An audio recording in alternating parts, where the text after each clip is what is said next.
Hello सबैजनालाई global स्टोर्सको product review video सिरिजमा स्वागत छ। आज हामीले तपाईहरुको लागि लिएर आएको छौं इलेक्ट्रिक शार्पनर अर्थात् तपाईको घरको चक्कु, कैंची तथा अन्य धारिलो वस्तुहरुमा धार लगाउनको लागि, त्यसलाई धारिलो बनाउनको लागि प्रयोग हुने शार्पनर।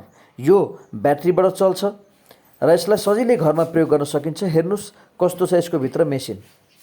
अब हामीले तपाईलाई यो मेसिन खोलेर देखाउँछौं। यस्तो हुन्छ। एउटा मिनी मेसिन छ। यसको पछाडिपट्टि ब्याट्री राख्ने ठाउँ छ। 4 वटा ब्याट्री यसमा राख्नु मिल्छ।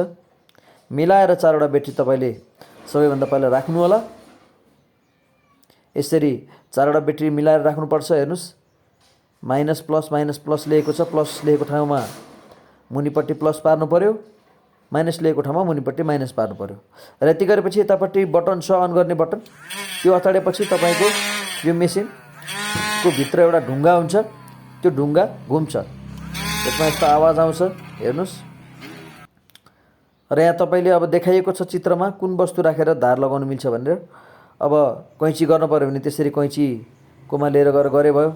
चक्कु गर्न पर्यो भने घुमाएर चक्कुमा लाने र चक्कुलाई चाहिँ राखेपछि तपाईको धार लगाइन्छ।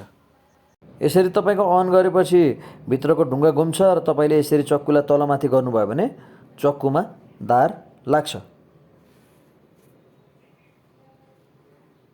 यदि तपाईसँग अन्य कुनै वस्तु छ जसलाई त्यहाँ भित्र पसाउन मिल्दैन, त्यसमा धार लगाउनु छ भने तपाईले यो माथिपट्टिको कालो भागलाई निकालेर भित्र ढुङ्गा मात्रै हुन्छ त्यसमा पनि तपाईले धार लगाउन सक्नुहुन्छ। हेर्नुस् कसरी निकाल्ने।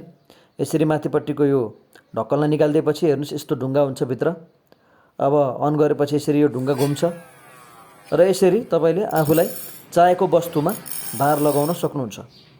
यसरी तपाईलाई पनि आफ्नो घरको चक्कु, कैंची तथा अन्य कुनै धारिलो वस्तु, आँसी, चक्कु हैन कुनै पनि वस्तु, स्क्रुड्राइभरहरु हुन सक्छ, कुनै पनि वस्तुमा तपाई त्यसमा धार लगाउनु पर्यो भने यो प्रोडक्टलाई सजिलै युज गर्न सकिन्छ र एकदम यो सुरक्षित पनि हुन्छ। यसले केही चाहिँ यसमा जोखिम पनि हुँदैन। यदि यो प्रोडक्ट हजुरलाई खरिद गर्ने इच्छा छ भने हजुरले आफ्नो नाम, नम्बर र एड्रेस कमेन्टमा हामीलाई मेसेज गरिदिन सक्नुहुन्छ अथवा हाम्रो फेसबुक पेज पोखरा ग्लोबल स्टोर्समा अथवा ग्लोबल स्टोर्स पेजमा गएर पनि यो प्रोडक्ट खरिद गर्न सक्नुहुन्छ। र यो प्रोडक्टको मूल्य रहेको छ रु 750।